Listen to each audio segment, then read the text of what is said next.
में हम देखने की कोशिश करेंगे कि हमने कंज्यूमर एज एन इंडिविजुअल को किस तरह समझना है और कंज्यूमर एज ए मार्केट कैसे बिहेव करता है।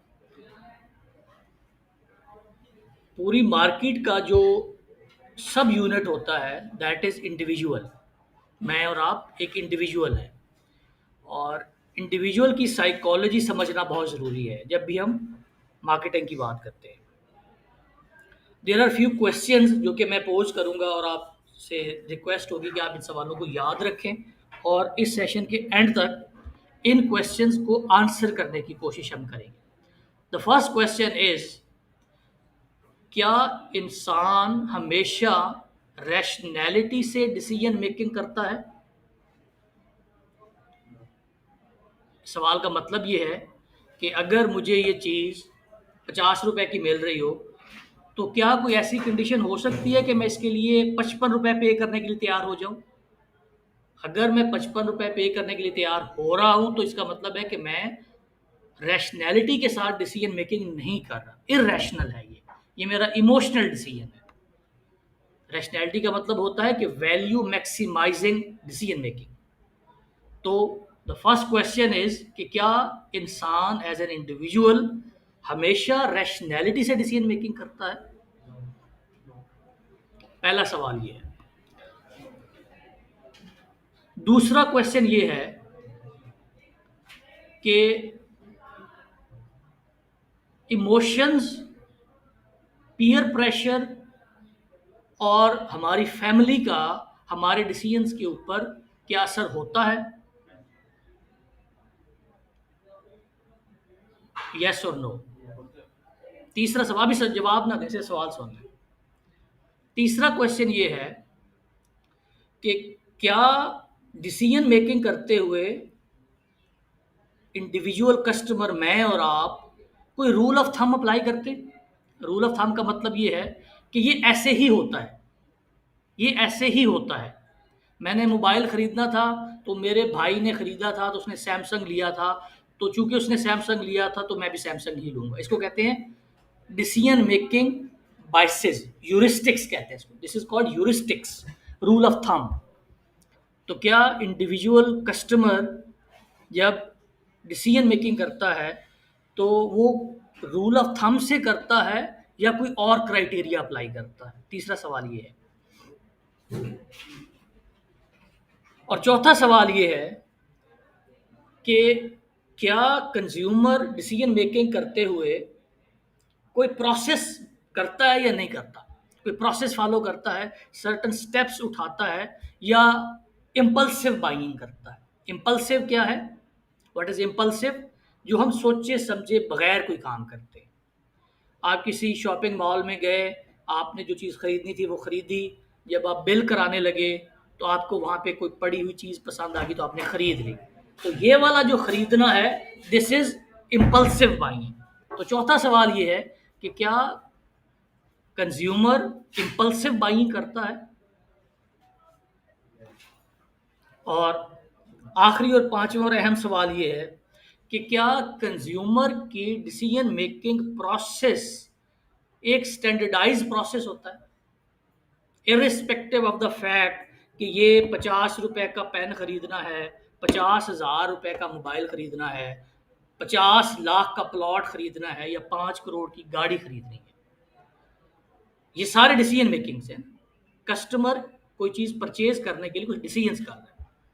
द फिफ्थ क्वेश्चन इज कि क्या इम्पल्सिव बाइंग ही की जाती है या कुछ और भी डिसीजन मेकिंग के प्रोसेस हैं जो कि कंज्यूमर ऑपरेट करता है और चलाता है? दोबारा से, सॉरी, इम्पल्सिव बाइंग का मतलब है कि वो डिसीजन मेकिंग, वो फैसला जो आपने बगैर सोचे समझे कर दिया। मिसाल के तौर पे जैसे मैंने कहा कि आपने शॉपिंग मॉल में गए, आपने अपनी रिक्वायर्ड चीज़ें खरीदी, बिल कराते हुए आपको कोई चीज़ नज़र आई और आपने वहाँ से वो खरीद ली जो कि आपकी ज़रूरत की नहीं थी लेकिन आपने खरीदी। तो this is called impulsive buying. Impulse होता है विदाउट प्रोसेसिंग द इंफॉर्मेशन।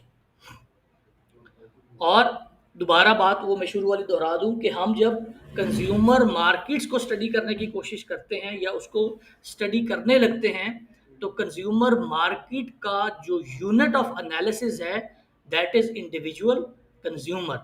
और हम आज एक इंडिविजुअल कंज्यूमर की साइकोलॉजी को समझने की कोशिश करेंगे। मोबाइल बंद कर दें भाई, पॉकेट में रखें इसको।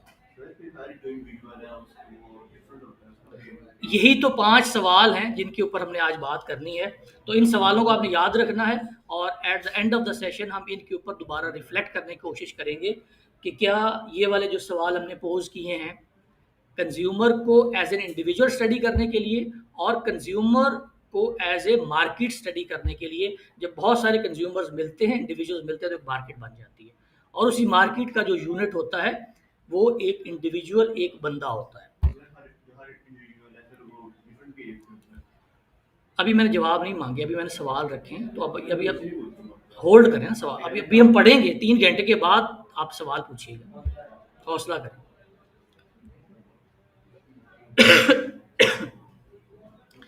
मैनेजमेंट के इनिशियल कोर्स के अंदर एक बात आपको शायद बताई गई होगी कि management as a field of study, marketing as a field of study और business education as a field of study कोई बहुत पुरानी फील्ड नहीं है। कुछ 100 साल पहले की बात है जब ये चीज़ें हमारे जो के सामने आई हैं। तो business education is heavily borrowed from other disciplines. Social psychology की बात होती है, सोशियोलॉजी की बात होती है, इंडिविजुअल को जब स्टडी करना होता है तो साइकोलॉजी की बात होती है, और जब इंडिविजुअल्स का behaviour in a group study करना होता है तो एंथ्रोपोलॉजी की बात होती है। तो ये सारी जो फील्ड्स हैं ये सोशल साइंसेस की फील्ड्स हैं। तो आज का हमारा जो टॉपिक होगा इसमें आपको एक फ्लेवर नज़र आएगा कि ये सोशल साइकोलॉजी, एंथ्रोपोलॉजी और साइकोलॉजी से कस्टमर को देखने की कोशिश होगी। तो जैसे शुरू में हमने बात की कि इन्फ्लुएंस क्या करता है, कंज्यूमर का जो बिहेवियर है उसके ऊपर क्या चीज़ें इन्फ्लुएंस करती हैं। This is called consumer behaviour. हर बंदे का एक बिहेवियर है जब भी वो कंजम्पशन की बात करता है। जब भी इंडिविजुअल किसी भी चीज़ को परचेज करने के लिए जाता है तो हम ये कहते हैं कि हर इंडिविजुअल का एक कंज्यूमर बिहेवियर होता है। कंज्यूमर बिहेवियर का एक पूरा सब्जेक्ट है जो कि मेरा ख्याल है आप जब स्पेशलाइजेशन के लिए जाएंगे तो मार्केटिंग में जो लोग स्पेशलाइजेशन कर रहे होंगे तो उनको एक कंज्यूमर बिहेवियर का सब्जेक्ट पढ़ाया जाएगा अलग से।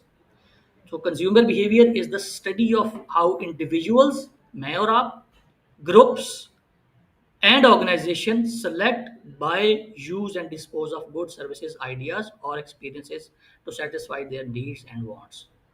किस तरह से एक इंडिविजुअल, ग्रुप, ऑर्गेनाइजेशन चीज़ों को बाई करने के प्रोसेस में सेलेक्ट करता है, डिस्पोज ऑफ करता है ताकि अपनी ज़रूरियात को पूरा कर सके। तो इस पूरी साइंस को कंज्यूमर बिहेवियर कहा जाता है। इसके ऊपर क्या क्या इन्फ्लुएंस करता है। जब भी कंज्यूमर बिहेवियर की बात की जाती है तो देयर आर 3 डिफरेंट फैक्टर्स जो कि इंडिविजुअल के कंज्यूमर बिहेवियर के ऊपर इम्पैक्ट करते हैं। और कंज्यूमर बिहेवियर कि जब भी वो उसने कोई परचेज डिसीजन करना होगा, हम इस चीज़ में इंटरेस्टेड हैं कि हम ये देखें कि जब भी कोई इंडिविजुअल परचेज डिसीजन करने जाता है तो उसके ऊपर कौन कौन से फैक्टर्स हैं जो कि असर करते हैं। अब आपने अपनी मोस्ट रिसेंट कोई सिग्निफिकेंट परचेज अपने माइंड में लानी है और देखना है कि इन तीनों फैक्टर्स में से कौन कौन से ऐसे फैक्टर्स थे जिनका इम्पैक्ट हुआ आपके उस परचेज डिसीजन के ऊपर और कंज्यूमर बिहेवियर के ऊपर। सबसे पहले कल्चरल फैक्टर्स हैं जो कि इंडिविजुअल कंज्यूमर बिहेवियर के ऊपर असर करते हैं, सोशल फैक्टर्स हैं और फिर पर्सनल फैक्टर्स हैं। कल्चर क्या होता है? Culture is a fundamental determinant of A person's wants and behaviour. किसी भी बंदे का सही और गलत का जो क्राइटेरिया है उसको फंडामेंटल रूट कॉज जो डिटरमिन करती है वो वहाँ का कल्चर होता है। It is acquired through socialization process with family and other की इंस्टीट्यूशंस। हम जिस मुआशरे में पैदा होते हैं उस मुआशरे के जो सही और गलत के पैमाने होते हैं वो हमारा कल्चर बन जाता है। और कल्चर के बारे में जो बात याद रखने वाली है कि कल्चर कभी भी चेंज नहीं होता। कल्चर कभी भी चेंज नहीं होता और कल्चर हमेशा इवॉल्व होता है और कल्चर में आने वाली चेंजेस इरिवर्सिबल होती हैं। थोड़ी सी गहरी बात है, इसको समझने की कोशिश करें। ये हमारी बेटी बैठी है, जब इसने जीन्स पहनी हुई है, मुझे याद है 2005 में I saw a girl with jeans, और that was a shocking experience कि एक खातून जीन्स पहन के पब्लिक प्लेस में कैसे आ सकती। It is a norm now. तो क्या हुआ, कल्चर क्या चेंज हुआ इस ड्यूरेशन में हमारा? नहीं, लेकिन कल्चर हमारा इवॉल्व हो गया। जी फैसल जी। तो कल्चर के बारे में क्या क्या इंपॉर्टेंट है याद रखने को? कल्चर चेंज नहीं होता, कल्चर इवॉल्व होता है, और कल्चर में आने वाली तब्दीली इरिवर्सिबल होती है। मकसद क्या है इरिवर्सिबल होने का? कि अगर 15 साल पहले मैंने एक खातून को जीन्स पहने बस स्टॉप पे देखा था, तो वो जो प्रपोर्शन है of the jeans wearing females, वो with the passage of time बढ़ती जा रही है, इरिवर्सिबल है, ये वापस नहीं होगा। अगर कोई ये कहे कि वो जो टोपी वाले बुरके हैं वो पहना के हमारी ख़वातीन हमें माशरे में नज़र आएंगी, तो वो अब मुमकिन नहीं है। तो being a student of marketing, तो आपको ये भी समझना चाहिए कि जिस माशरे के अंदर, जिस कल्चर के अंदर आप ऑपरेट कर रहे हैं, उसका कल्चर जो है उसको नहीं छेड़ना, आपने चेंज नहीं करना, कल्चर को चेंज करने की कोई कोशिश नहीं करनी। थोड़ा सा एडवांस लेवल पे जब आप जाएंगे, तो होपफुली इन्हीं सेशंस में मैं आपको इंडिया के कुछ एड्स दिखाऊंगा जिन्होंने सोचे समझे एक थॉट आउट प्रोसेस से इंडिया के सोशल कल्चर, सोशल फैब्रिक को चेंज करने की कोशिश की है। अब पता नहीं आप लोगों की जो वो मैच्योरिटी का लेवल है वहाँ तक पहुँचा या नहीं, लेकिन आई ट्राई कि मैं आपके साथ उसकी 2-4 एग्जांपल शेयर करूँ लेटर इन दिस कोर्स। तो बीइंग अ मार्केटियर, कल्चर को नहीं छेड़ना, क्योंकि फिर वो फायर बैक करता है। लेकिन उस कल्चर में होने वाले जो एवोल्यूशन है, जो इवॉल्व हो रहा है, उसके ऊपर नज़र रखनी है, क्योंकि वो जो एवोल्यूशन हो रहा है, जो तब्दीली आ रही है with the passage of time, that would be irreversible. This is called culture. किसके ऊपर? और आपके ख्याल में कानून का बन जाना किसी भी चीज़ को ख़त्म करने के लिए काफ़ी होता है? पाकिस्तान में कत्ल के ऊपर सज़ा है ना, तो क्या कत्ल ख़त्म हो गया? इसी तरह अगर जीन्स के ऊपर भी लग जाएगी तो लोग सजाएं लेंगे। मतलब जब ज़ियाउल हक ने कहा था कि सारी नमाज़ें पढ़नी हैं, तो लोग जानबूझ के नमाज नहीं पढ़ते थे कि ठीक है सजा दो हमें, we want to set an example कि हम रिबेल कर रहे हैं।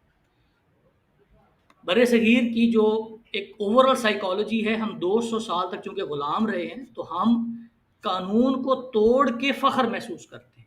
हमारे तहत शऊर लाशऊर में ये चीज़ है कि कानून को तोड़ा जाएगा, क्योंकि कानून तो अंग्रेज़ का है। हमें नहीं पता चल रहा 70 सालों से कि हम आज़ाद हो गए, हम अब भी कानून तोड़ के, लाइन को बाईपास करके, इशारा तोड़ के समझते हैं कि मैंने बहुत तीर मारा है। और ये चीज़ें हमारे एम्बेडेड है, हमारे लाशऊर के अंदर, हमारे आबा व अजदाद से ये चली आ रही कि जो कानून आएगा वो रियासत की तरफ से आएगा, और रियासत है अंग्रेज़ों की, तो हमने उसके खिलाफ जाना।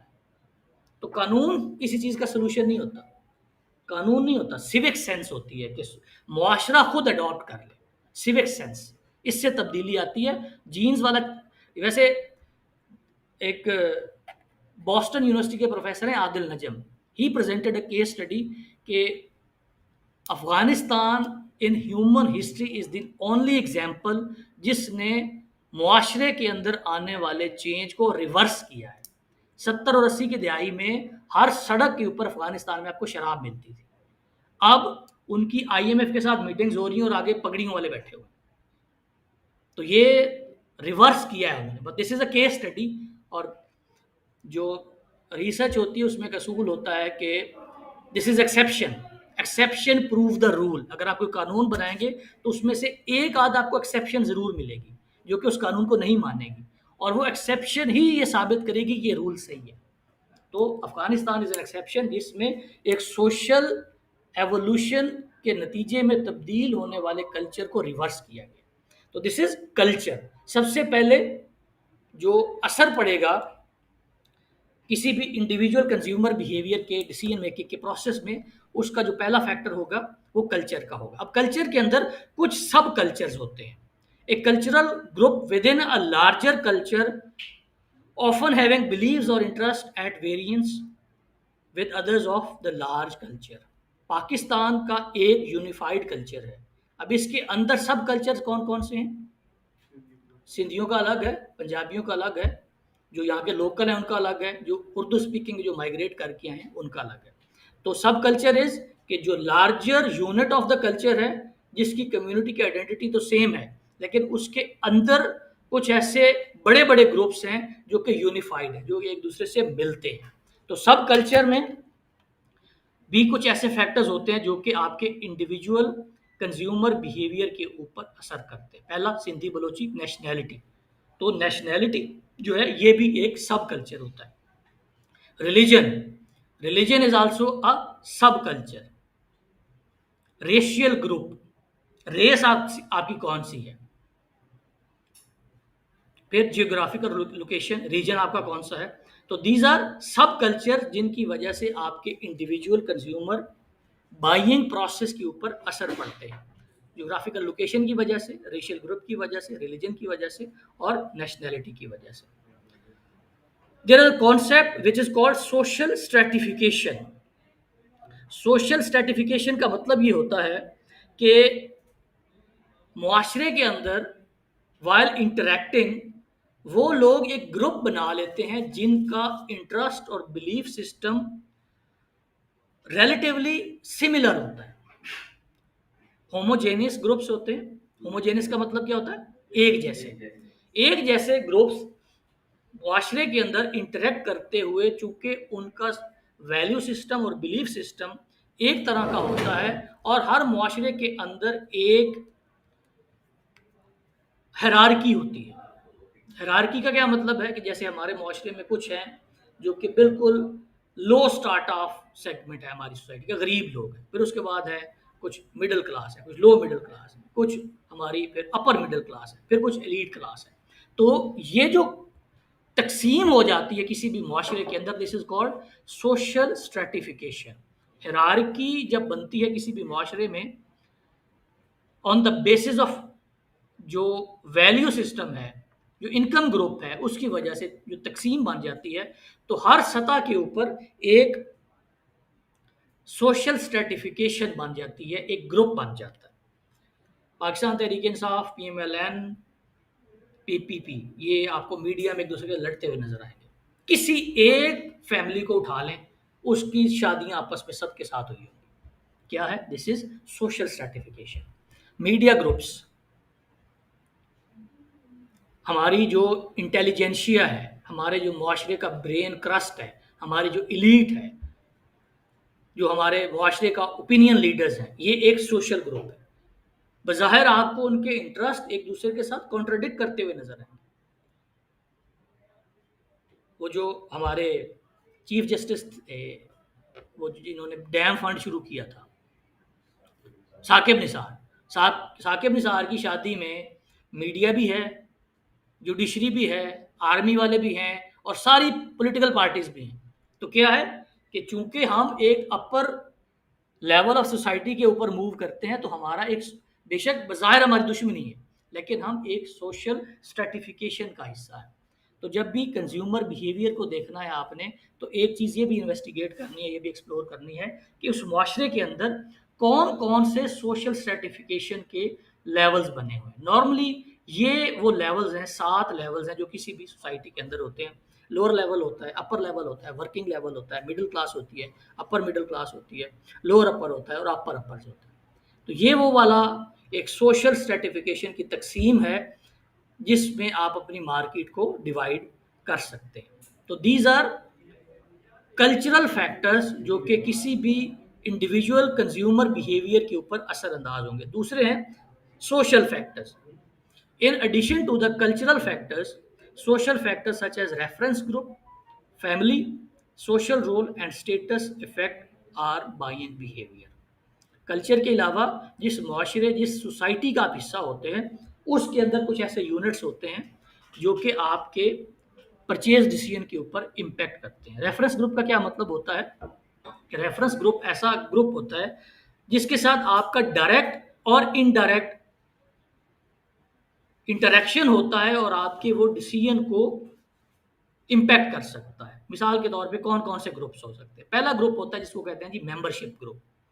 ये वो लोग हैं जो कि डायरेक्ट आपके फैसले के ऊपर असरअंदाज हो सकते हैं। दूसरा है प्राइमरी ग्रुप। जब भी आप वो लोग जिनके साथ आप कंटिन्यूअसली इनफॉर्मली और फॉर्मली इंटरेक्ट करते हैं, वो आपका प्राइमरी ग्रुप होता है। मिसाल के तौर पे आपकी फैमिली है, फ्रेंड्स हैं, नेबर्स हैं और कोवर्कर्स हैं। दीज आर प्राइमरी ग्रुप जो कि आपके किसी भी डिसीजन के ऊपर इम्पैक्ट कर सकते हैं। फिर सेकेंडरी ग्रुप, वो लोग जैसे आपकी कुछ ट्रेड यूनियंस हैं, आपकी वर्क प्लेस है, आपके कुछ रिलीजियस यूनिट्स हैं जिनमें आप इंटरेक्ट करते हैं, जुम्मा पढ़ने जाते हैं, नमाज पढ़ने जाते हैं, आप काम करने जाते हैं, तो वो सारे सेकेंडरी ग्रुप है। फिर रेफरेंस ग्रुप में ही एक होता है एस्पायरेशनल ग्रुप। आप लोगों की शायद याददाश्त से पहले की बात है कि पाकिस्तान के अंदर परवेज़ मुशर्रफ के दौर में उन्होंने एक दफ़ा कौम से खिताब किया, तो उन्होंने गर्मियों का मौसम था तो हाफ स्लीव शर्ट पहनी हुई थी, चेक शर्ट। पाकिस्तान में he was the first one जिसने चेक शर्ट और हाफ स्लीव थी, आधे बाजू वाली। पूरे पाकिस्तान में ये कल्चर बन गया और अभी तक कुछ पुराने लोग उसी तरह की शर्टें पहनते हैं जब भी गर्मी का मौसम होता है। पाकिस्तान में ये कल्चर नहीं था कि चेक शर्ट है और आधे बाजू वाली है। तो क्या है, एस्पायरेशनल। इमरान खान वो पहनता है पिशावरी चप्पल, तो लोग पहनना शुरू कर देते हैं। शलवार कमीज के ऊपर वॉस्कट पहनता है तो लोग पहनना शुरू कर देते हैं। तो हर मुआशरे के अंदर कुछ ओपिनियन लीडर्स होते हैं जिनको देख के लोग उन जैसा बनना चाहते हैं, उस ग्रुप को ज्वाइन करना चाहते हैं। तेरे नाम में सलमान खान ने बाल इस तरह कटवाए, साइडों पे पीछे किए, तो पूरे पाकिस्तान में वो कल्चर आ गया। तो क्या था, जो ओपिनियन लीडर्स होते हैं, जो बड़े लोग होते हैं किसी भी सोसाइटी के, लोग उनके साथ अपने आप को एसोसिएट करना चाहते हैं। अब ज़ाहिर है उस तरह के बाल कटवा के सलमान खान तो बंदा नहीं बन जाता, लेकिन अ सेंस ऑफ एसोसिएशन। तो मार्केटिंग में इस चीज़ को भी आपने एक्सप्लॉइट करना है। Dissociative group. अच्छा, अब अगला जो रेफरेंस ग्रुप है that is very important. Dissociative group का मतलब ये होता है कि वो लोग जिनके वैल्यूज़ और बिहेवियर्स को आप रिजेक्ट करते हैं, जिनसे आपको इख्तलाफ होता है। तो बीइंग अ मार्केटियर आपको इस बात का भी पता होना चाहिए कि आप जिस मार्केट के अंदर ऑपरेट कर रहे हैं वहाँ पे किन लोगों को रिजेक्ट किया जाता है, किन लोगों के बिहेवियर और वैल्यू सिस्टम को पसंद नहीं किया जा सकता। हमारे प्रोफेसर थे, वो श्रीलंका ट्रेनिंग कराने गए, तो एक बहुत बड़ी मल्टीनेशनल कंपनी की ट्रेनिंग थी। तो वो कहते हैं कि उन दिनों वहाँ पे तामिल वॉर चल रही थी। अब आप लोगों को पता नहीं, पता है कि नहीं, इंडिया के जो तामिल्स हैं, इन्होंने फंड किया हुआ था वो तामिल जो श्रीलंका में है, और वो श्रीलंका की फौज के साथ लड़ रहे थे। और उन तामिल फौजियों ने अपने आप को कहते तामिल टाइगर्स, और उनका जो एम्बलम था, जो निशान था, वो टाइगर था। तो वो एक गवर्नमेंट की स्टेट ऑन कंपनी थी जहाँ पे वो ट्रेनिंग कराने गए। तो वो कहते हैं कि मैंने वहाँ पे एक वीडियो चलाई जो कि टाइगर से मुतल्लिक थी। तो 10 सेकंड डाउन द रोड जब वीडियो चली तो आई एनालाइज कि लोगों को ये पसंद नहीं आ रही, तो मैंने वो वीडियो वहाँ पे स्किप कर दी और फिर मैंने उसके ऊपर कोई बात नहीं की। क्यों? कि उस मुआशरे के अंदर tiger was associated with hate, दुश्मनी, वो उनके साथ जंग कर रहे हैं, तो उनका एम्बलम है, राइट तो नहीं है। तो इस तरह से कि जो ओनरशिप है किसी भी चीज़ की, वो किसी भी मुआशरे के अंदर कुछ चीज़ों की एसोसिएशन बन जाती है। तो इस तरह कुछ जो सेगमेंट ऑफ द सोसाइटी है उससे उस माशरे के अंदर एक बिला वजह की नफरत पैदा होना शुरू हो जाती है। आज से 10 साल पहले जब पाकिस्तान में दहशत गर्दी थी, तो किसी भी पठान लड़के 20-22 साल के लड़के को देख के, दाढ़ी वाले को, अगर पगड़ी पुगड़ी पहनी हुई है, तो बिला वजह से शक सा हो जाता था। तो क्या था कि उस मुआशरे के अंदर मीडिया के ज़रिए इस बात को इतना ज़्यादा प्रोपोगेट किया गया कि इस तरह के हुलिये का जो बंदा होगा वो दहशतगर्द ही होगा। तो डिसएसोसिएटेड जो ग्रुप होता है, इसको भी एनालाइज करना और इसको भी एड्रेस करना, इसको भी समझना आपके लिए ज़रूरी होता है और आपको इसका भी पता होना चाहिए।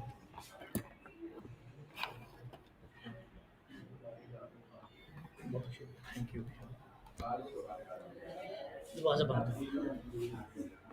अच्छा जी, then there is a opinion leaders. Opinion leaders जैसे हमने पहले बात की कि अगर एक प्रेसिडेंट किसी मुल्क का एक खास तरह के कपड़े पहनेगा, एक खास तरह की कटिंग कराएगा, खास तरह की चप्पल पहनेगा, कपड़े पहनेगा, बास्केट पहनेगा, तो उस मुआशरे में उस चीज़ को अडॉप्ट करने की एक टेंडेंसी होती है और अपने आप को एसोसिएट करते हैं उस ओपिनियन लीडर के साथ। कम्युनिकेशन में पढ़ाया जाता है कि जो सोशल स्ट्रक्चर है हमारे किसी भी मुआशरे का, जब वो एक दूसरे के साथ कम्युनिकेट करता है तो सोसाइटी अपने आप को देखती है क्लीग्स के तौर पे। क्लीग्स क्या है कि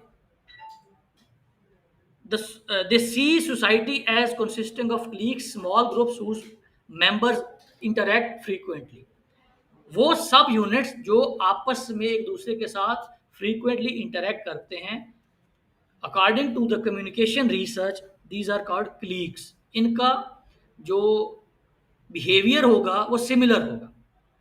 वो लोग जो आपस में इंटरेक्ट करते रहते हैं मुसलसल, उनका जो सोशल सर्कल होगा, उनका जो सोशल बैकग्राउंड होगा, उनका जो सोशो इकोनॉमिक व्यू पॉइंट होगा about a certain purchase decision, वो सिमिलर होगा। This is called क्लीक्स।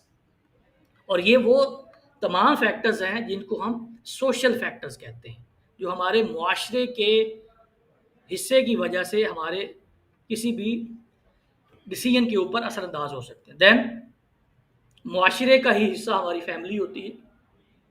तो फैमिली से भी हमारे परचेज डिसीजन के ऊपर असर पड़ता है। तो फैमिली को दो तरह से डिवाइड किया जा सकता है, फैमिली ऑफ ओरिएंटेशन और family of procreation. Family of orientation का मतलब ये है कि आप और आपके वालिदैन, this is your family of orientation. और आपके बहन भाई, वालिदैन बहन भाई आपकी फैमिली ऑफ ओरिएंटेशन होते हैं। और फैमिली ऑफ प्रोक्रिएशन होता है आपके बेगम और बच्चे और आप। तो ये दो तरह की फैमिली के डिवीजन की जा सकती है जो कि हमारे किसी भी परचेज डिसीजन के ऊपर असर अंदाज हो सकते हैं। फिर सोसाइटी के अंदर हमारा एक रोल होता है और उसी रोल की वजह से हमारा एक स्टेटस बन जाता है। A role consists of an activities a person is expected to perform. Each role in turn contributes to the status। हर मुआशरे में आप जो रोल परफॉर्म कर रहे होते हैं, उस रोल से आपका स्टेटस बन जाता है। अब आपका रोल है स्टूडेंट का, तो इसी हिसाब से आपका एक स्टेटस बन जाएगा। मेरा एक रोल है टीचर का, इसी हिसाब से मेरा स्टेटस बन जाएगा। हमारे मुआशरे में ओपिनियन लीडर्स हैं, कुछ पॉलिटिशियंस हैं, अब उनका एक रोल है, उस रोल के हिसाब से उनका स्टेटस बन जाता है। तो जब भी किसी भी इंडिविजुअल कंज्यूमर बिहेवियर को आपने इन्वेस्टिगेट करना होगा तो ये देखना है आपने कि उसका रोल क्या है और उस रोल के हिसाब से उसका उस मुआशरे के अंदर स्टेटस क्या है। हमने बात की थी कि 3 तरह के फैक्टर्स होते हैं जो कि किसी भी परचेज डिसीजन के ऊपर इम्पैक्ट करते हैं। और third type of decisions are जो इम्पैक्ट कर सकते हैं वो है पर्सनल फैक्टर्स। पर्सनल फैक्टर्स में सबसे पहला फैक्टर होता है कि आपका एज क्या है और आपका जो लाइफ साइकिल है उसमें आप किस लेवल पे पहुंच चुके हैं। ज़ाहिर है एज के हिसाब से आपका फूड, क्लोथिंग, घर की फर्नीचर और जो आपकी रिक्रिएशन है, ये फैसले असरअंदाज होते हैं कि आप किस एज लेवल पे हैं। और जो हमारी कंजम्पशन है वो हमारे जो फैमिली लाइफ साइकिल होता है उसके हिसाब से असरअंदाज होती है। आपका जो लाइफ साइकिल है इसके हिसाब से आपकी जो नीड्स होंगी वो डिफरेंट होंगी। इसी हिसाब से अगर कोई 40 साल का बंदा है, फैमिली लाइफ साइकिल की वजह से उसकी नीड्स डिफरेंट होंगी, और एक 60 साल के बुजुर्ग का फैमिली लाइफ साइकिल की वजह से उसकी नीड्स डिफरेंट होंगी। दूसरा पर्सनल फैक्टर क्या हो सकता है कि आपकी ऑक्यूपेशन क्या है और आपके इकोनॉमिक सर्कमस्टांसेस क्या क्या है। मिसाल के तौर पे इंजीनियर के लिए, लॉयर के लिए, फिजिशियन के लिए या मैनेजर के लिए जब भी आप डिफरेंट ब्रांड्स ऑफ क्लोथिंग देखने की कोशिश करेंगे तो वो इन तमाम जो सेगमेंट्स हैं इनके लिए डिफरेंट होगा। तो जिस आप ऑक्यूपेशन में हैं और जो वहाँ पे इकोनॉमिक कंडीशंस हैं, इनका भी असर पड़ता है कि इंडिविजुअल पर्सनल लेवल पे किस तरह से डिसीजन मेकिंग करता है। फिर इंडिविजुअल लेवल पे उसकी पर्सनैलिटी और उसका self concept. What is self concept? Personality तो बेसिकली ये होता है कि ऐसे कैरेक्टरिस्टिक्स जो कि आपके इंडिविजुअल बाइंग बिहेवियर के ऊपर असरअंदाज होते हैं और These are set of distinguishing human psychological traits that leads to relatively consistent and enduring responses to environment stimuli, including buying behavior. हमारी ऐसी हैबिट्स, ऐसी आदत जो कि लॉन्ग टर्म होती हैं और रिलेटिवली कंसिस्टेंट होती हैं, ये हमारी शख्सियत होती है। आपकी वो हैबिट्स जो रिलेटिवली कंसिस्टेंट हैं और जिनकी वजह से आप कोई फैसला करते हैं, वो आपकी पर्सनैलिटी कहलाती है। और सेल्फ कॉन्सेप्ट क्या होता है? What is self concept? पता है किसी को self concept? What is self concept?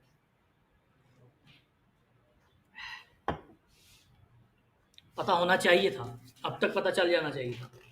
Self concept is how you see your self. आप में से कितने लोग हैं जिनको अपना आप पसंद है? Raise your hands. कौन ऐसा बंदा जिसको अपना आप पसंद नहीं है? है ऐसा कोई बंदा आपको पसंद नहीं? You need a psychiatrist. और ये I am not joking, I am not joking, this is serious. देखें, there is a law called law of attraction. वो क्या कहता है? Thoughts becomes things, thoughts becomes reality. If you think you are no good, this is your thought, और with the passage of time down the road 10 साल बाद, 15 साल बाद, आपकी ये सोच रियलिटी बन जाएगी। कभी भी अपने, अच्छा इसमें एक और एक्सट्रीम भी है, जिन लोगों को अपना आप पसंद है ना, इसके एक्सट्रीम भी है, दैट इज कॉल्ड नरगिसियत, नार्सिसिस्ट होना। कि मुझे, वो नार्सिसिस्ट में ये होता है कि आपको अपने आप से इश्क हो जाता है। आपके ख्याल में आप जो बात कर रहे हैं वो तो अल्टीमेट है और आप गलत हो ही नहीं सकते, आप जो बात करें वो सही है। तो अपने आप को अच्छा लगना, अपने आप को पसंद करना, अपने आप को अप्रिशिएट करना इज अ सेल्फ कॉन्सेप्ट। लेकिन अगर आपको ये लगता है कि आप अच्छे नहीं हैं, तो this is a negative thought. According to law of attraction, with the passage of time, thoughts becomes things and thoughts becomes reality. तो जब यही थॉट रियलिटी बन जाएगी कि मैं तो अच्छा नहीं हूं, तो आपका जो सेल्फ कॉन्फिडेंस है वो with the passage of time कम होना शुरू हो जाएगा। तो डू सम एक्सरसाइज, अपनी जो अच्छी हैबिट्स हैं उनके ऊपर फोकस करके अपने इस वाले जो थॉट प्रोसेस है इसको चेंज करें। कभी भी अपनी शख्सियत के बारे में नेगेटिव नहीं होना चाहिए, क्योंकि अगर आप अपनी शख्सियत के बारे में ही समझते हैं कि आप नो गुड हैं, तो आप किसी को क्या कन्विंस करेंगे कि आप सही हैं, आप अच्छे हैं? ठीक है जी। तो सेल्फ कॉन्सेप्ट इज कि एक इंडिविजुअल बंदा अपने बारे में क्या समझता है, और पर्सनैलिटी क्या है कि relatively consistent and enduring characteristics, जिनकी वजह से हमारा कोई भी जो परचेज डिसीजन है वो इम्पैक्ट करता है। Then at personal level, there is a concept called brand personality is the specific mix of human traits that we attribute to particular brands। हम जिन ब्रांड्स को कंज्यूम करते हैं उसकी एक ब्रांड पर्सनैलिटी बनाते हैं, और फिर उस ब्रांड पर्सनैलिटी के एट्रीब्यूट्स को लिंक करते हैं उन तमाम लोगों के साथ जो वो ब्रांड इस्तेमाल कर रहे होंगे। आज अगर किसी के हाथ में क्यू मोबाइल होगा तो आप उसको एक स्पेसिफिक लेंस से देखेंगे, किसी के पास ओप्पो होगा तो एक और लेंस आ जाएगा, किसी के पास एप्पल होगा तो और लेंस आ जाएगा, एक बंदा मेहरान से उतर के आएगा तो उसके बारे में और लेंस होगा, एक ऑडी से उतर के आएगा तो उसके बारे में आपका लेंस और होगा। दिस इज ब्रांड पर्सनैलिटी, कि वी एसोसिएट स्पेसिफिक एट्रीब्यूट्स जो कि ब्रांड के साथ एसोसिएटेड हैं, और जो बंदा उन ब्रांड्स को कंज्यूम कर रहा होगा, हम उस बंदे को उन्हीं ब्रांड एसोसिएशंस के साथ एट्रीब्यूट करेंगे। स्टैनफोर्ड यूनिवर्सिटी है अमेरिका में, उसके अंदर एक रिसर्च में उन्होंने ये कुछ ऐसे ब्रांड की पर्सनैलिटी के एलिमेंट्स हैं जो कि आइडेंटिफाई किए हैं कि हम जब भी ब्रांड को पर्सनलाइज करते हैं, ब्रांड की पर्सनैलिटी बनाते हैं, और जो बंदा उसको कंज्यूम कर रहा होता है उसके साथ एसोसिएट करते हैं, तो वी थिंक ऑफ कि इस ब्रांड और इस बंदे में क्या सिंसेरिटी है कि नहीं, एक्साइटमेंट है कि नहीं, कॉम्पिटेंस है कि नहीं, सोफिस्टिकेशन है कि नहीं। सोफिस्टिकेशन क्या होता है? बड़ा बाऊ जो बन के आता है, टाई शाई लगी हुई है तो सोफिस्टिकेटेड है, बड़ी ग्रेसफुल है वो। तो these are sophistication. Then tough और रिजिडनेस होना, जैसे आप डीओ के एड्स देखते हैं तो उसमें आपको क्या नजर आता है कि एक रफ टफ किस्म का है कि पहाड़ों के ऊपर चढ़ रहा है और वो जीप के ऊपर छलांग लगा रहा है और सहरा में जा रहा है। तो दीज आर समथिंग के हर ब्रांड के साथ लोग उस ब्रांड को कंज्यूम करने वाले बंदे की एसोसिएशंस बनाना शुरू कर देते हैं। Then there is lifestyle and values. Lifestyles are shaped particularly by whether consumer की मनी कंस्ट्रेंट्स हैं, टाइम कंस्ट्रेंट्स हैं या नहीं। और वैल्यू से हमारा जो परचेज का डिसीजन होता है वो इम्पैक्ट होता है। दीज आर द फैक्टर्स जो कि पर्सनल, सोशल और कल्चरल हैं, जो किसी भी इंडिविजुअल कंज्यूमर बाइंग बिहेवियर के ऊपर असरअंदाज होते हैं। This is the psychological process जिसके जरिए ये सारा प्रोसेस चलता है। हाँ बिल्कुल, वही वही। अच्छा, मार्केटिंग स्टिमुला ये होता है, बेसिक लॉजिक वही बायोलॉजी वाली है, लेकिन any sensory interaction of information जो कि आपके साथ होगा। मार्केटिंग का कोई भी सेंसरी इंफॉर्मेशन जो बाहर से आपके पास आएगी वो प्रोडक्ट की शेप में हो सकती है, सर्विस की शेप में हो सकती है, प्राइस की शेप में हो सकती है, डिस्ट्रीब्यूशन की शेप में हो सकती है और कम्युनिकेशन की शेप में हो सकती है। तो दीज आर मार्केटिंग स्टिमुलाइज जो कि किसी भी कस्टमर बाइंग प्रोसेस को इनिशिएट करते हैं। These are sensory. सेंसरी का क्या मतलब है? ये आप देखते हैं, ये आप सुनते हैं, ये आप टच करते हैं। These are sensory stimuli. फिर there are some other stimuli जिनमें इकोनॉमिक, टेक्नोलॉजिकल, पॉलिटिकल और कल्चरल है।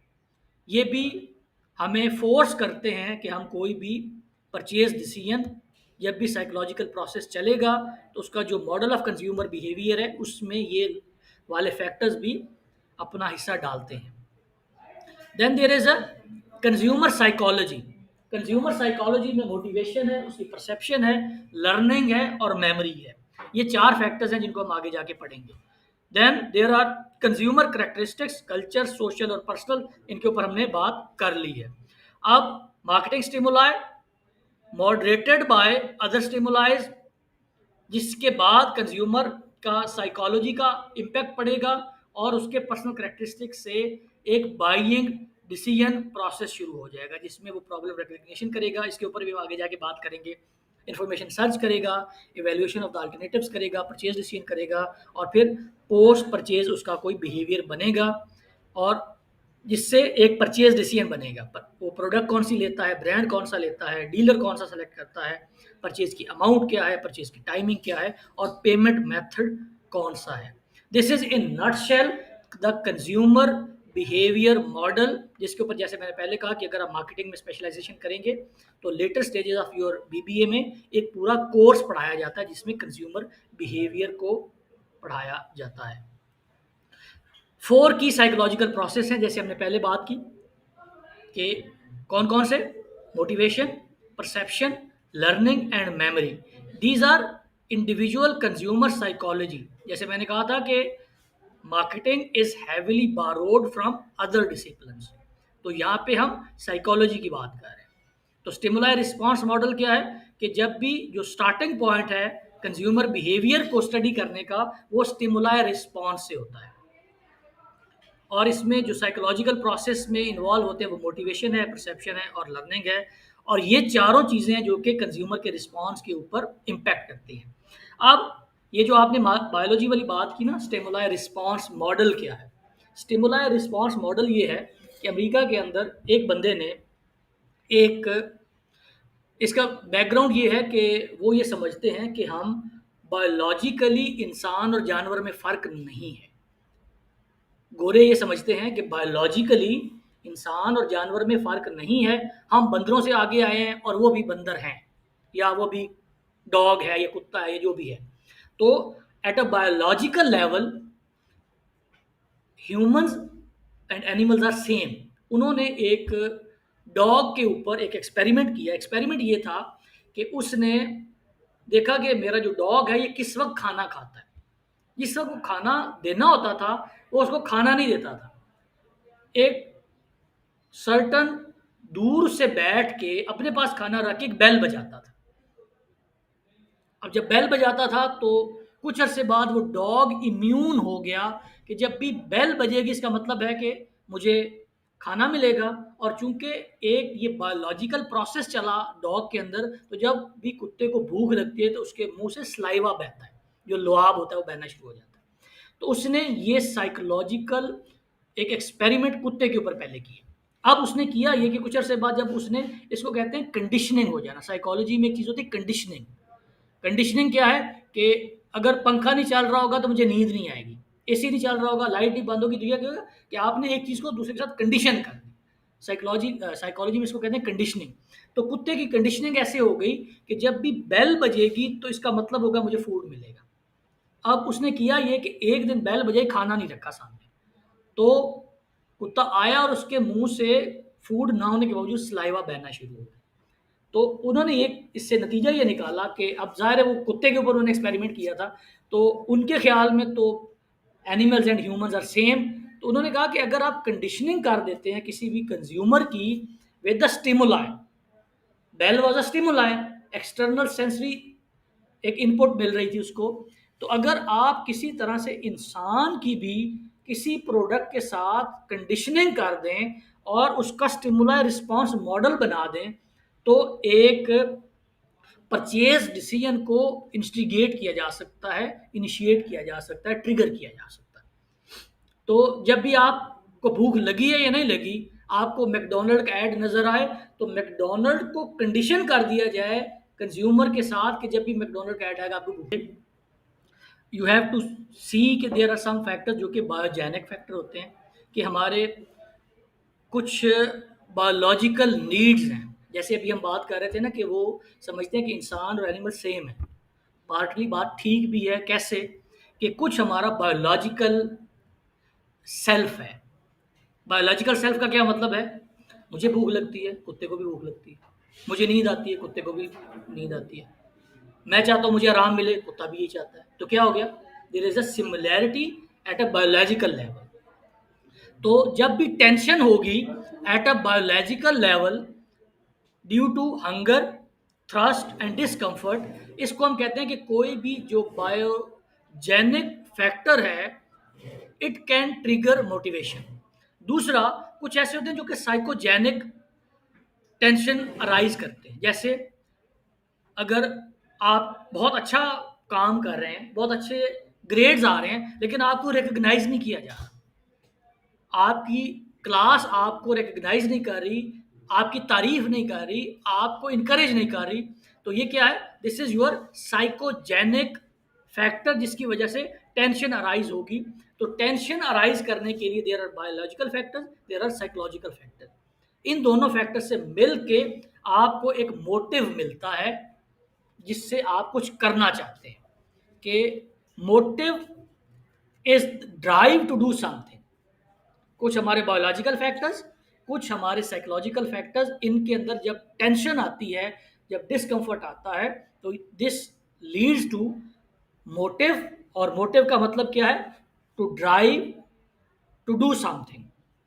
अब इन सारे फैक्टर्स की डायरेक्शन और इंटेंसिटी को मोटिवेशन कहा जाता है। Tension arising due to biological factors और साइकोलॉजिकल फैक्टर्स, उसकी जब उसको मोटिव मिल जाएगा, उसको जब ड्राइव मिल जाएगी, अब इस ड्राइव और मोटिव की डायरेक्शन और इंटेंसिटी दोनों को मोटिवेशन कहा जाता है। सादा लफ्ज़ों में ये समझें कि अगर आपको, जिस तरह इन्होंने कहा कि वो आप एक बंदा काम नहीं सही कर रहा, तो आप उसको मोटिवेट करना शुरू कर देंगे, काम करो। अब आपने उसको इंटेंसिफाई तो कर दिया कि काम करो, उसको चैनलाइज भी करें, उसकी डायरेक्शन भी सेट करें कि किस तरफ काम करें। So the motivation is the ability to exert high level of effort with direction and intensity। Intensity शिद्दत भी हो और डायरेक्शन, उसका जो रुख है वो भी सही होना चाहिए। तो दिस इज कॉल्ड मोटिवेशन। अब मोटिवेशन के लिए एक बहुत बड़े साइकोलॉजिस्ट हैं सेगमेंट फ्राइड। इसको सेगमेंट फ्राइड को साइकोलॉजी का और इंसानी नफ्सियात का बाबा आदम कहा जाता है। उन्होंने कहा था कि जो इंसानी बिहेवियर है, मैंने एक सवाल शुरू में पूछा था, मोबाइल बंद कर दें, ये कैसे समझ आएगी बात? बैग में रखें इसको। फ्राइड ये कहता है कि जो ह्यूमन बिहेवियर है that is largely unconscious. Unconscious का क्या मतलब है? सडन, और इसके लिए होता है तहतो शऊर। अनकॉन्शियस इज तहतो शऊर, ऐसी चीज जो कि हमें उसका खुद इदराक नहीं है कि हम क्यों कर रहे हैं। This is unconscious. हमारे एक लाशऊर के अंदर, तहतो शऊर के अंदर एक चीज है, वो ये कहता है कि इंसान का जो बिहेवियर है दैट इज लार्जली अनकॉन्शियस। इंसान को उसने तीन हिस्सों में डिवाइड किया। वो कहते हैं इंसानी शख्सियत है, उसके तीन हिस्से, ego, super ego and id. Id, super ego and ego, इनसे मिल के किसी भी इंसान की शख्सियत बनती है। इड सारी अनकॉन्शियस है, इड इज सारी अनकॉन्शियस। सुपर ईगो और ईगो का भी 50% इज अनकॉन्शियस, और सुपर ईगो का थोड़ा सा हिस्सा और ईगो का थोड़ा सा हिस्सा इज कॉन्शियस। तो ये वो चीज है जो कि हम सोच समझ के कर रहे हैं। इस पूरे में से ये वाला हिस्सा है जो कि हम सोच समझ के कर रहे हैं, और बाकी सारा हिस्सा हम बगैर सोचे समझे कर रहे हैं। बीइंग एक इंसान, शुरू में मैंने एक सवाल किया था कि क्या हमारे तमाम डिसीजंस रैशनैलिटी के साथ होते हैं, तो सिगमंड फ्राइड साहब ये कहते हैं कि नहीं। अब अगर हम इसको डिवाइड करें तो this is also called 80-20 rule, कि हमारा 80% ऑफ सेल्फ, हमारी 80% of our personality is unconscious. Id और सुपर ईगो का काफ़ी सारा हिस्सा इज अनकॉन्शियस, और सुपर ईगो और ईगो का थोड़ा थोड़ा हिस्सा इज कॉन्शियस माइंड। एड तो सारा ही नीचे है ना। एड एड उसने डिवाइड किया ना, इंसान के जो शख्सियत है उसको तीन हिस्से किए। ये क्या है इसके ऊपर अभी बात करते हैं। एक का नाम उसने दिया एड, सुपर ईगो और ईगो। अच्छा, अब एड क्या है? What is id? Id is, पहली बात तो ये कि दिस इज अनकॉन्शियस।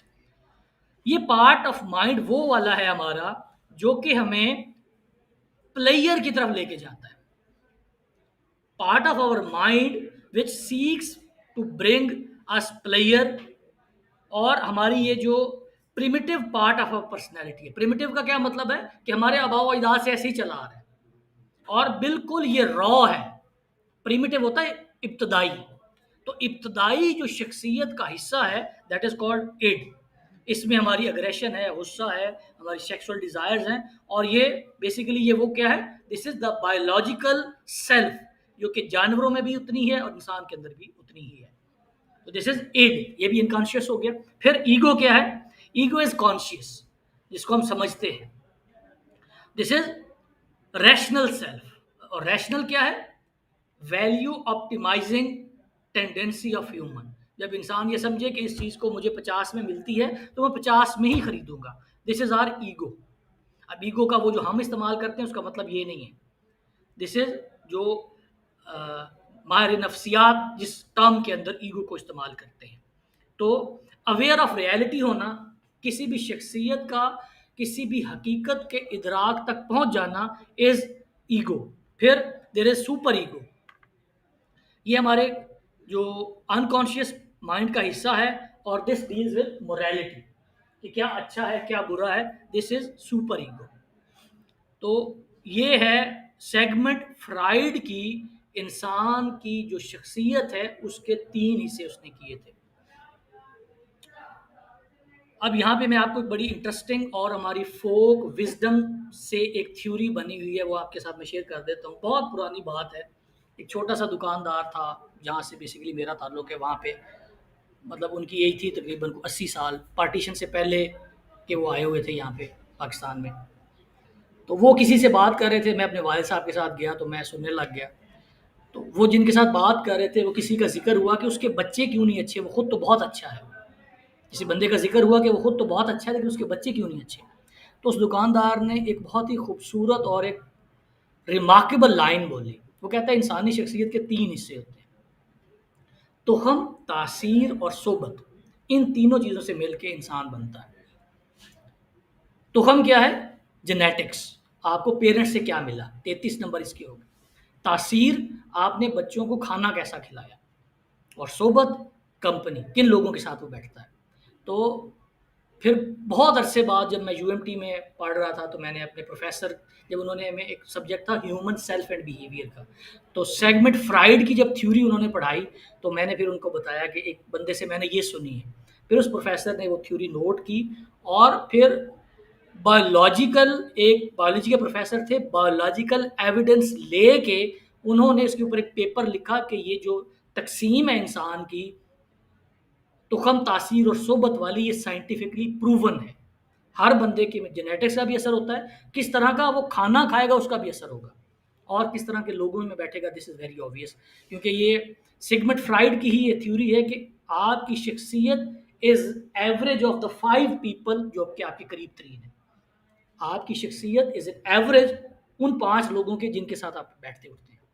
तो जैसी आपकी सोबत होगी वैसे ही आपकी शख्सियत बन जाएगी। तो be careful about your company, be careful कि क्या आप खाते हैं। जो पिग खाते हैं, जो सूअर खाते हैं, उनके आपको नज़र आते होंगे कि उनके मसाइल क्या-क्या हैं। आपको हँसी आएगी कि जिस तरह के मसाइल हमारी वेस्टर्न सोसाइटी में हैं।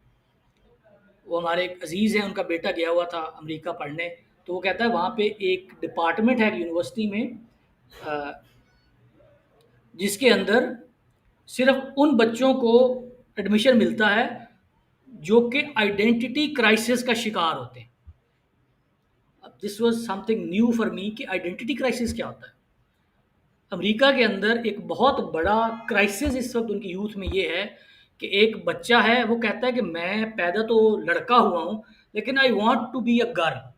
मैं लड़कियों के जैसे कपड़े पहनूंगा, लेकिन लड़कियों की तरह से मेकअप करूंगा। और सेम इज द केस, कुछ ऐसी लड़कियां हैं जो लड़की पैदा होगी लेकिन वो कहती नहीं, I want to be boy.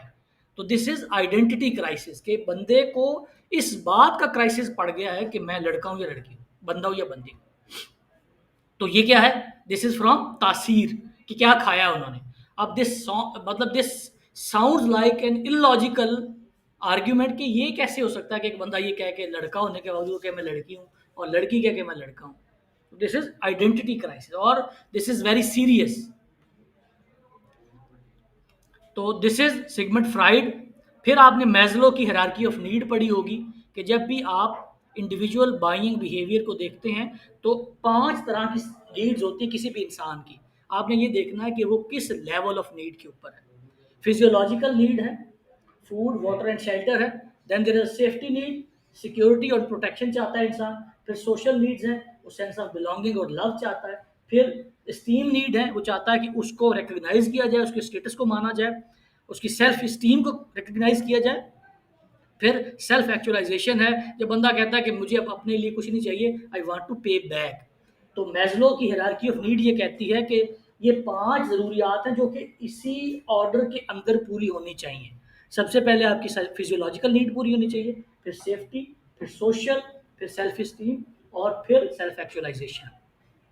My question for you is कि क्या ये order of need is correct है मोटिवेशन की? वो फ्रेडरिक हर्सबर्ग की थ्योरी है। उन्होंने ये कहा था कि जो इंसान को मोटिवेट करती हैं चीज़ें वो 2 तरह की होती हैं।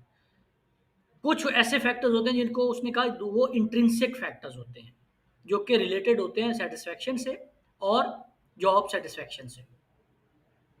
मोटिवेशन और जॉब सेटिस्फैक्शन से इंट्रिंसिक फैक्टर रिलेटेड होते हैं, और कुछ होते हैं जिसको उसने कहा था कि एक्सट्रिंसिक फैक्टर्स हैं।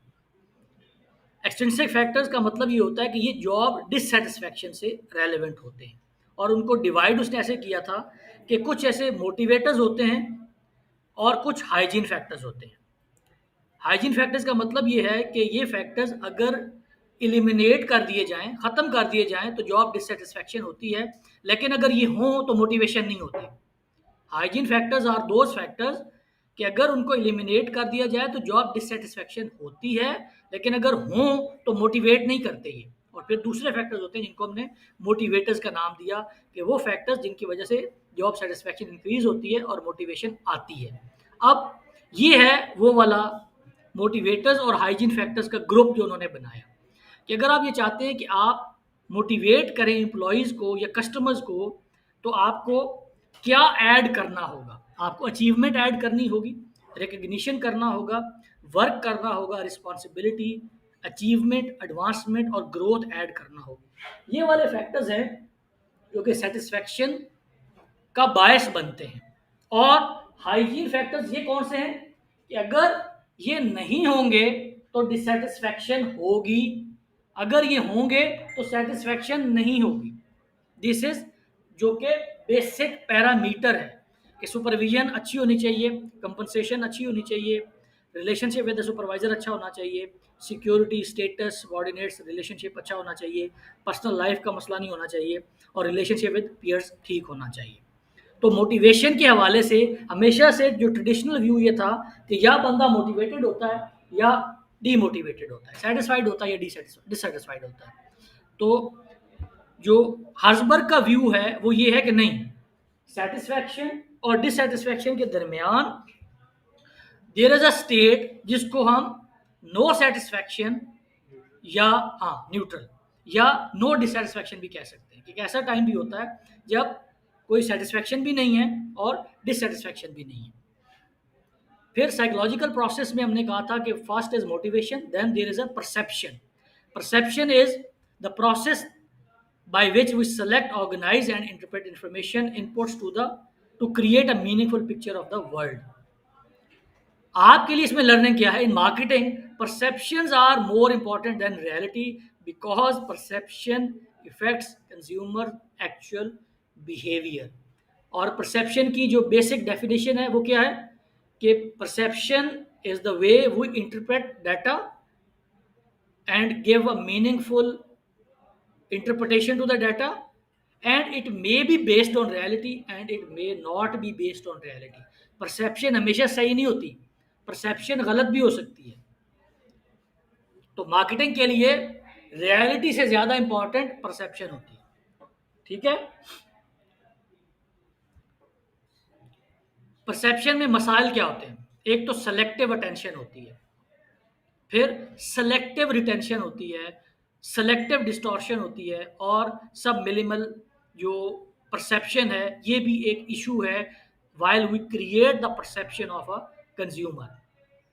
सेलेक्टिव अटेंशन का क्या मतलब है कि हम बहुत सारी जो स्टिमुलाइज हमें मिलते हैं, हमारी कैपेसिटी ही नहीं होती कि तमाम स्टिमुलाइज को इंटरप्रेट करें और उनको कोई मीनिंग ड्रॉ करें। तो इसलिए हमारी जो अटेंशन है तमाम इंफॉर्मेशन को गैदर करके, ग्रैब करके उससे कुछ मीनिंग ड्रॉ करने की वो लिमिटेड है।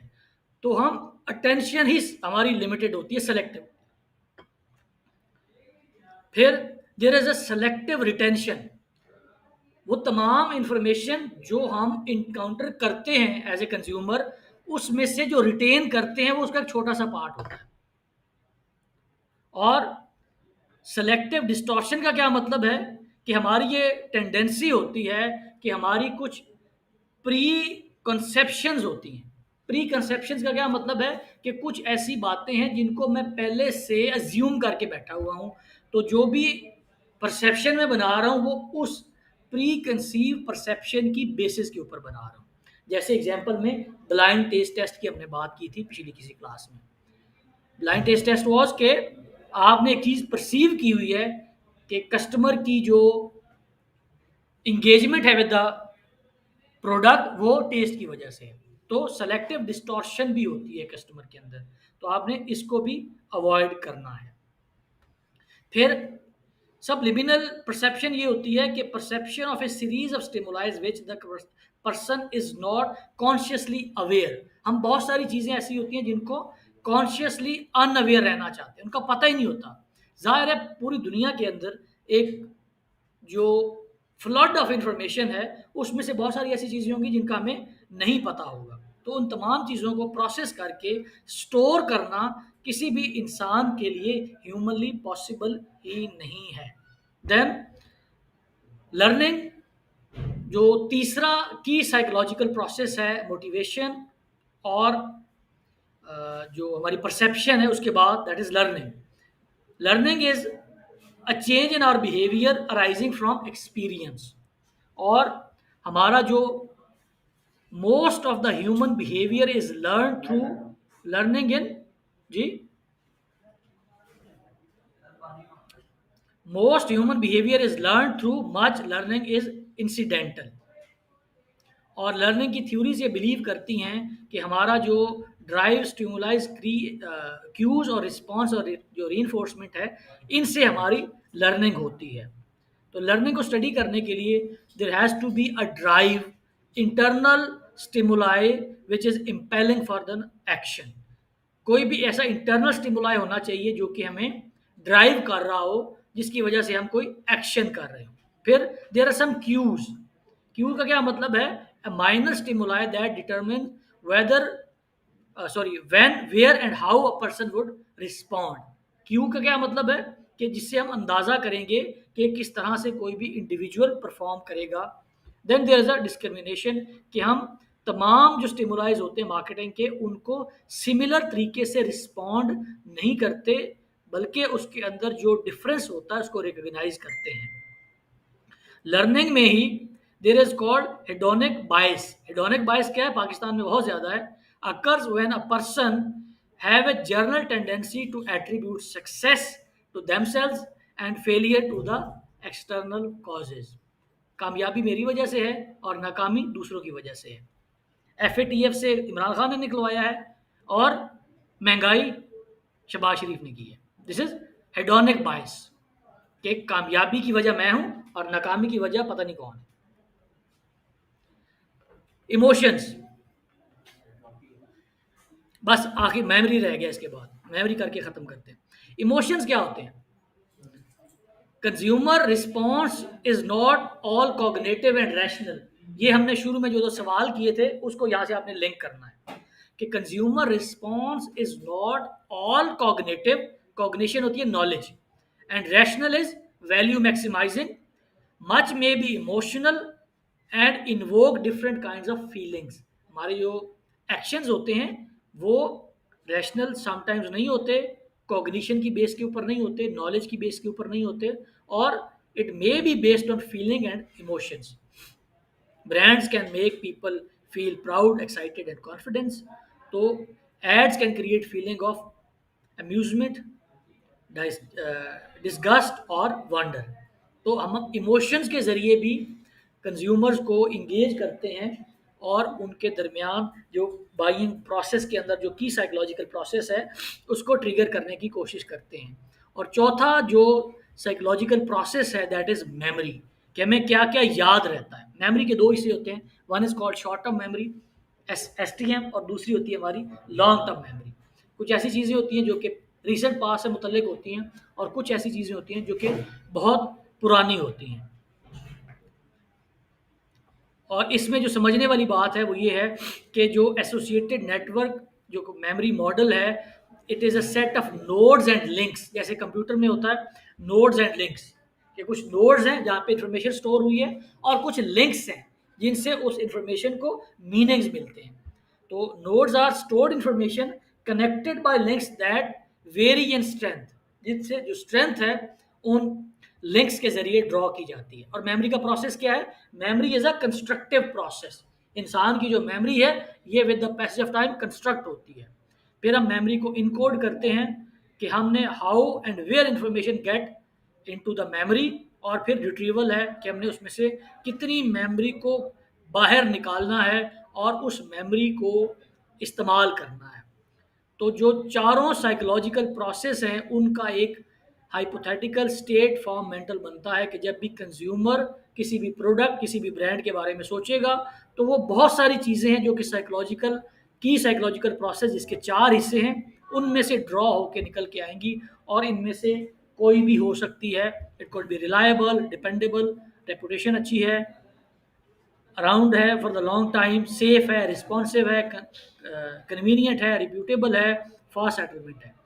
तो this is the key psychological process जिससे कोई भी individual consumer decision making process को शुरू करता है, और कोई भी इंडिविजुअल जो बाइंग बिहेवियर है उसको ट्रिगर करने वाले ये चार की साइकोलॉजिकल प्रोसेसेस हैं जिनके बारे में हमने इस चैप्टर के पहले हिस्से के अंदर बात की है।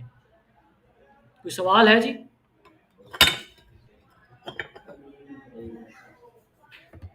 नहीं है सवाल?